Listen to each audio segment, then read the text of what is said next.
चलो दोस्तों, मैं हूं एमडी आलमगीर और आप देख रहे हैं आओ कुछ नया करें।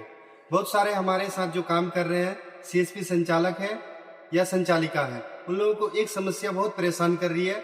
जैसे एपीएस रजिस्टर के रिगार्डिंग कोई ब्रांच का अकाउंट है, कोई एफआई डिपार्टमेंट का अकाउंट है, किसी किसी अकाउंट में आपका एपीएस रजिस्टर हो जाता है, लेकिन बहुत सारे ऐसे अकाउंट हैं जो ब्रांच में खुले हैं, लेकिन हमारे यहाँ से एपीएस रजिस्टर पहले हो रहा था, लेकिन अभी कुछ दिनों से एपीएस रजिस्ट्रेशन नहीं हो रहा।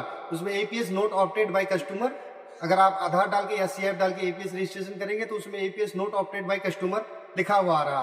तो इसी के रिगार्डिंग आप कौन सा स्टेप अपनाएंगे जिसके थ्रू आप एपीएस रजिस्ट्रेशन कर सकते हैं, मॉडिफिकेशन कर सकते हैं। तो चलिए आपको लेकर चलते हैं अपने लैपटॉप की स्क्रीन पर और वहां आपको कंप्लीट जानकारी बताते हैं कि आप किस प्रकार से उस स्टेप को फॉलो करके आप एपीएस रजिस्ट्रेशन कर सकते हैं या मॉडिफिकेशन कर सकते हैं। उसके बाद आप ट्रांजेक्शन कैसे कर सकते हैं, चलिए आपको लेकर चलते हैं लैपटॉप की स्क्रीन पर।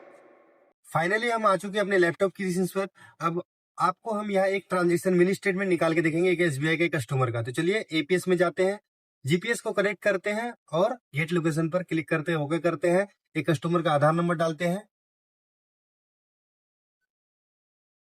उसके बाद प्रोसीड के बटन पर क्लिक करते हैं, फिर प्रोसीड करते हैं, अपना ट्रांजेक्शन पासवर्ड फिल करते हैं।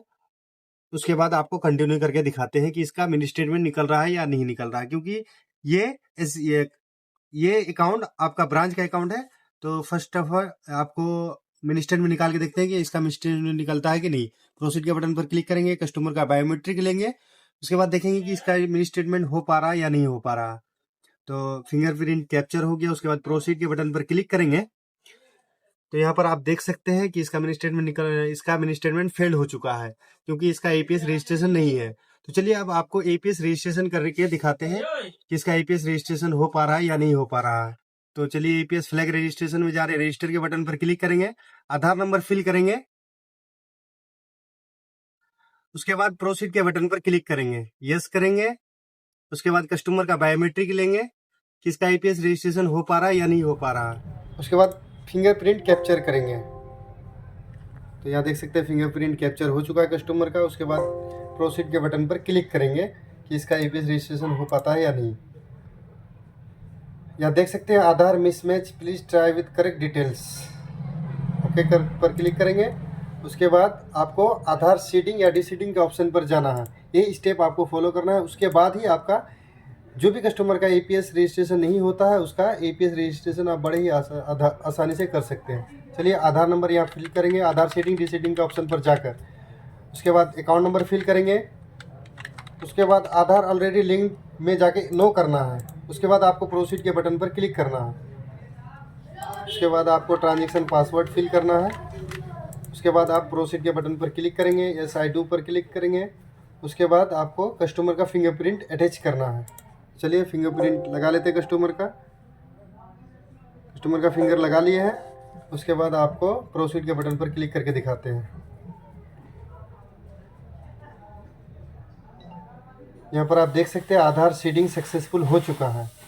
अब यहाँ पर आप देख सकते हैं रिसिप्ट भी आप कस्टमर को दे सकते हैं कि आपका आधार से बैंक अकाउंट आपका सीडिंग हो चुका है। उसके बाद आपको एपीएस रजिस्ट्रेशन करके देखना होगा कि अब इसका एपीएस रजिस्ट्रेशन होता है या नहीं होता है। तो चलिए एपीएस रजिस्ट्रेशन के बटन पर क्लिक करेंगे, उसके बाद रजिस्टर पर क्लिक करेंगे, उसके बाद आधार नंबर फिल करके इसका एपीएस रजिस्ट्रेशन करेंगे। एपीएस रजिस्ट्रेशन, उसके बाद प्रोसीड के ऊपर क्लिक करना है, एस आई डू के ऊपर क्लिक करना है। उसके बाद आपको कस्टमर का फिंगरप्रिंट अटैच करवाना है। चलिए कस्टमर का फिंगरप्रिंट ले लेते हैं। कस्टमर का फिंगरप्रिंट अटैच हो चुका है। उसके बाद प्रोसीड के बटन पर क्लिक करते हैं। उसके बाद देखते हैं इस कस्टमर का एपीएस रजिस्टर हो पाता है या नहीं। यहाँ देख सकते हैं प्रोसेस आगे बढ़ रहा है।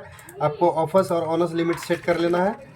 चलिए ऑनर्स को मैं 30,000 कर देता हूँ और ऑफर्स को 10,000 कर देता हूँ। उसके बाद प्रोसीड के बटन पर क्लिक करेंगे, उसके बाद ओके पर टैप करेंगे। उसके बाद कस्टमर का फिंगरप्रिंट अटैच करेंगे। फिंगरप्रिंट कस्टमर का अटैच हो चुका है। अब प्रोसीड के बटन पर क्लिक करेंगे। फाइनली आप देख सकते हैं कस्टमर का एपीएस रजिस्टर हो चुका है। अब चलिए इसका एक ट्रांजेक्शन करके देखते हैं। फर्स्ट टाइम आपको मिनी स्टेटमेंट निकाल के देखते हैं। डिवाइस को कनेक्ट करेंगे, गेट लोकेशन ओके क्लिक करेंगे, कस्टमर का आधार नंबर डालेंगे, उसके बाद प्रोसीड के बटन पर क्लिक करके आपको ट्रांजेक्शन पासवर्ड फिल करना है। उसके बाद प्रोसीड के बटन पर क्लिक करेंगे, SI डू पर क्लिक करेंगे। उसके बाद मिनी स्टेटमेंट निकाल के देखेंगे कि इस कस्टमर का मिनी स्टेटमेंट निकल पाता है या नहीं। कस्टमर का फिंगरप्रिंट ले चुके हैं। चलिए, कस्टमर का फिंगरप्रिंट नहीं हो पाया तो चलिए फिर से कोशिश करते हैं और इसका मिनी स्टेटमेंट निकाल के देखते हैं। इसका आधार नंबर फिल कर लेंगे। के बटन पर क्लिक करते हैं और देखते हैं कि इसका ट्रांजैक्शन हुआ या नहीं हुआ है। क्योंकि ये ब्रांच का कस्टमर का अकाउंट में हमने APS रजिस्टर किया है, तो फाइनली देख सकते हैं इसका ट्रांजैक्शन सक्सेसफुल हो चुका है। तो आपको जानकारी मिल गई होगी कि आप ब्रांच के अकाउंट में भी यहाँ ओके पर क्लिक करेंगे, आप देख सकते हैं इसका ट्रांजैक्शन मिनी स्टेटमेंट भी निकल चुका है। तो आगे का ट्रांजैक्शन भी हो जाएगा। उम्मीद करते हैं कि वीडियो में आपको पूरी जानकारी मिल गई होगी कि आप किस प्रकार से इन स्टेप को फॉलो करके बड़े ही आसानी से APS रजिस्ट्रेशन कर सकते हैं।